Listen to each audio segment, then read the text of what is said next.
တယူဟင်းပွဲတွေထဲမှာမပါမဖြစ်နာမည်ကြီးလာတဲ့လှစစ်ကြီးတင်းလို့ခေါ်တဲ့ထုံထုံဆက်ဆက်ကြောက်ဆက်ကြော်လုံးလေးကိုမျှဝေပေးပါမယ်။အရင်ဆုံးကြက်ပေါင်သား၃လုံးကိုအလဲကနေကကြီးလေးနဲ့ညှက်ပေးပြီးတော့အယိုးထုတ်ထားပေးလိုက်ပါမယ်။ပြီးသွားရင်တော့ကြော်လိုကောင်းအောင်လို့အတုံးလေးတွေဖြစ်အောင်တုံးထားပေးလိုက်ပါ။ဂျင်းကျက်သွန်ဖြူစားချက်သားမုံငရုတ်ကောင်းကုကင်းဝိုင်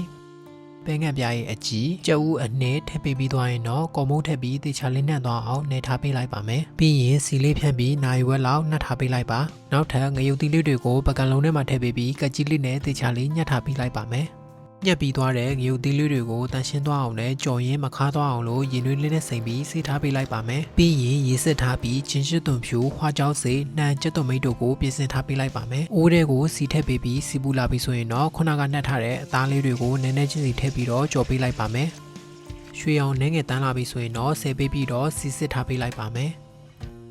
စီပူအောင်ထပ်ထည့်ပေးပြီးတော့ဒုတိယတစ်ခေါက်ထပ်ကြော်ပေးလိုက်ပါမယ်ကျွတ်ကျွတ်လေးဖြစ်လာပြီးဆိုရင်တော့ဆယ်ထားပေးလိုက်လို့ရပါပြီ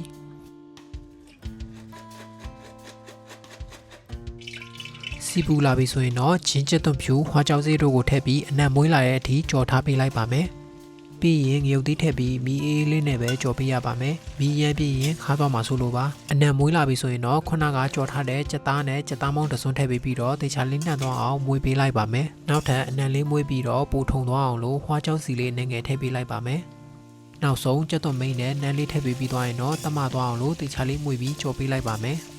ဒါဆိုရင်တော့အရန်မွေးပြီးစားလို့ကောင်းတဲ့ထုံထုံဆက်ဆက်ချက်6ဆက်ကြော်လေးကိုရပါပြီ။လောက်ရလွယ်ကူပြီးစားလို့ကောင်းတာမို့လို့လိုက်လို့စားကြည့်ကြပါဦးနော်။